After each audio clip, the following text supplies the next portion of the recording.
बरसेला। खुशियाँ में सब शांति आज झूमेला। चरण धूली पाक लोगवा तर जाला। बरसेला प्रेम के रंग चारों ओर, गुरु के दर बरसेला। बरसेला प्रेम के रंग चारों ओर, गुरु के दर बरसेला।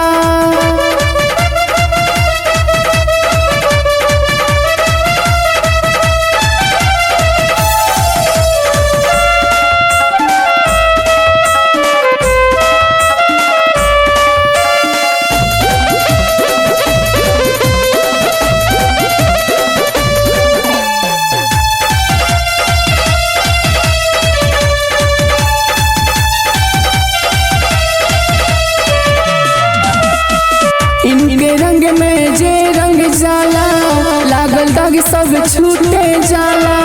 लाल पियर नहारा होला, इनके रंग बेरंगा होला। करके गुरु दीदार भगिया जागेला। संतों के संग रह के मनवा झूमेला। बरसेला प्रेम के रंग चारों ओर, गुरु के दर बरसेला। बरसेला प्रेम के रंग चारों ओर, गुरु के दर बरसेला।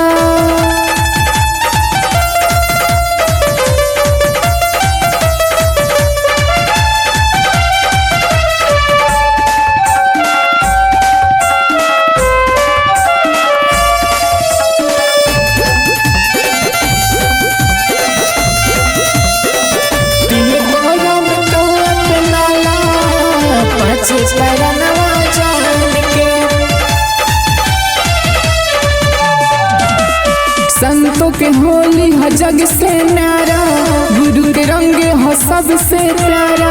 मिल के झूमे संते सारा, बने ले एक दूजे के सहारा। निंदा नफरती है सभे भूल जाला। प्यारी प्यारे सबके दिल में भर जाला।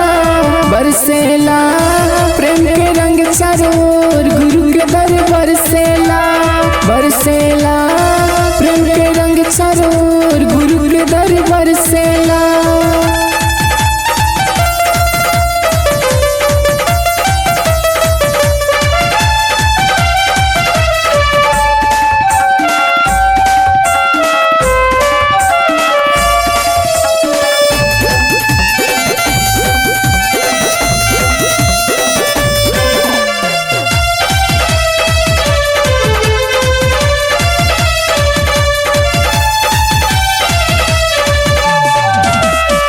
प्यार के मिशन हो निरंकारी, एक ही रंग में रंग नर नारी।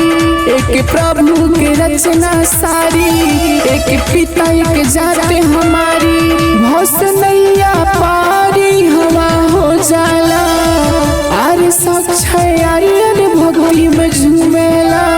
बरसेला प्रेम के रंग चारों ओर, गुरु के दर बरसेला। बरसेला प्रेम के रंग चारों ओर, गुरु के दर बरसेला।